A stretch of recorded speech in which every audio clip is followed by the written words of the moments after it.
With ADHD being such an, I guess you could say, epidemic in the United States, I've heard that there's different types of it, some kind of like raging bull or something. What are those? Of course, there's, so again, it's all in that nervous system, and no wonder why it stunts growth, because when you just kind of feed on that, and then we'll get to that, is that when we're in a stress state, our body, there's what's called the prednisolone steal, where it's a precursor, will either go to stress hormones or it goes to growth hormones. And so if we're constantly in a state of stress, well, the growth hormone side gets pulled from, because it's more important to survive, right? Not be eaten by the lion, fight it off or run from it. So if it's constantly pumping over here, less of that growth hormone, less growth, right?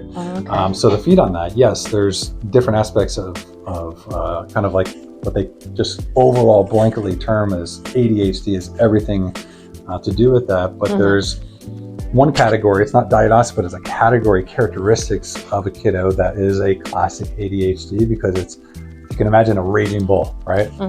Just all like running around, bouncing off things nonstop. That's the hyperactivity side of it, which also too, it's hard to focus in environments to where, you know, a kiddo may be in an environment where our typical system is at, and they don't learn that way. But if you put them on and where they can learn with their hands, they become unaffected, right? Because there's a lot of kids that don't take medications in the summer and they do great.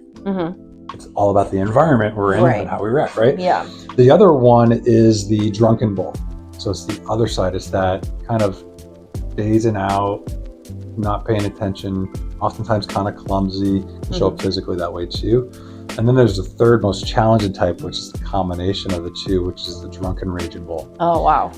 So that's really a confused nervous system that displays the least best parts of those characteristics. And is really most challenging in life too. That's oftentimes like when you get into really significant forms of like that sensory or even autism, Asperger, like that kind of realm.